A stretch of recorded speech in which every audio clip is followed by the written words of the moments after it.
Cái này bây giờ mình vệ sinh, mình khử mấy cái này ra nha, cho nó sạch có thể. Xin lỗi chị nhé. Cái này là anh tự cắt đó hả? Hả? Em thấy anh đã cắt rồi đó. Ảo nữa nữa nữa đàn ông không ạ? Ủa cái màu này chậm. Đấy trên đứng bên đấy cũng niệm Phật dữ lắm á. Phật nào đồ ngày mà mấy trăm ngàn ăn cái bó mà ảo cái này. Sẽ cướp con. Sẽ cướp tim con. Đừng đây nãy mình luôn nghĩ là cô thấy cái đồng hồ để treo lên hả cô? Đấy, nó chỉnh tùm lum la. Nó bị sao mà anh cắt nó vậy? Lúc đầu nó không bị sưng lên không mua kèm ra. Ý là mấy đầu nó cũng có sưng đúng không?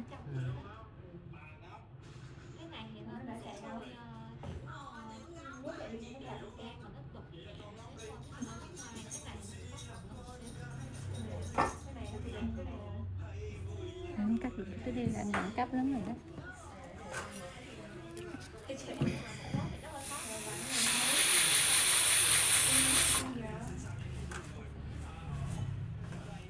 Đường giật chân giúp em nha.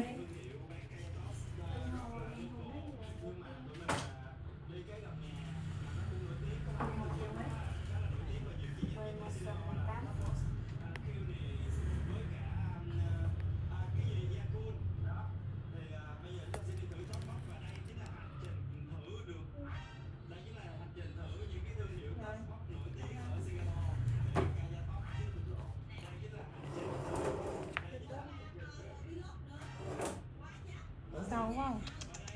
Nước này cho rồi chậm rồi nhẹ thôi, đi thả lỏng cho nó ở đâu. Xịt quá đi thì xịt mất.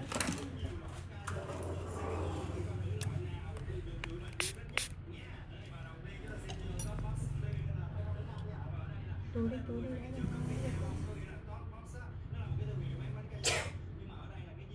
pin con 5 con 5 mà cái từ lấy nha ơi trời ơi, cái cầm lên là để rác rồi bịch lại đấy.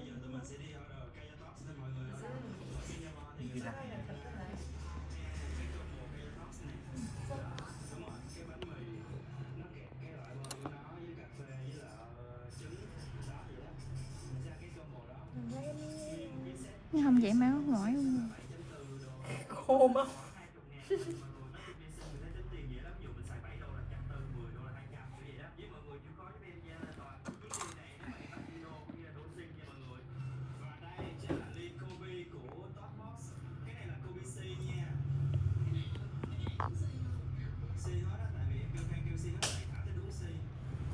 Giấu cái máu cái đó cái gấp đó lại.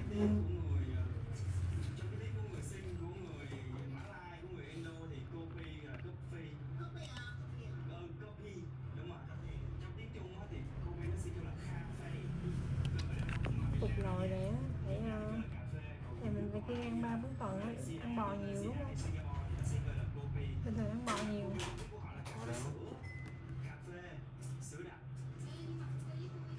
Kiêng ăn bò giảm chất gì, giảm bạc dạng rồi kiêng cho cục nó lồi nó sẽ không lồi xẹp liền, nó từ cục lồi nó lâu năm quá rồi, nó sẽ tầm trong 1-2 tháng nó xẹp xuống từ từ.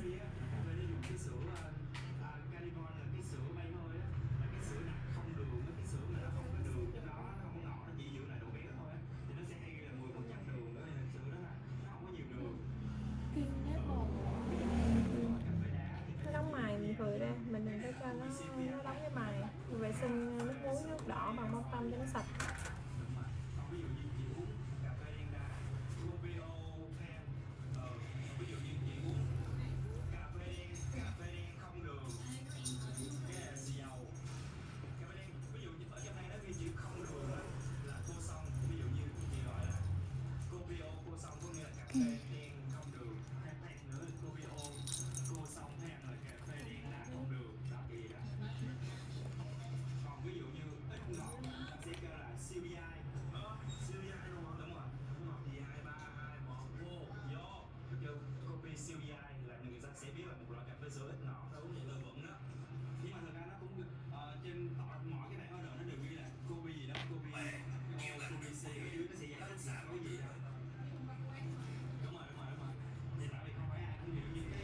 Mình về mình tắm mình đừng có cho xà bông vô chân này nha.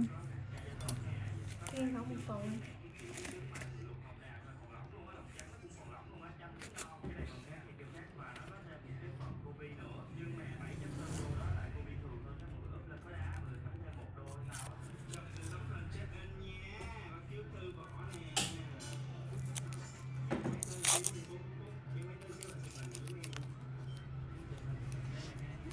Em băng lại giờ mình tháo ra nha.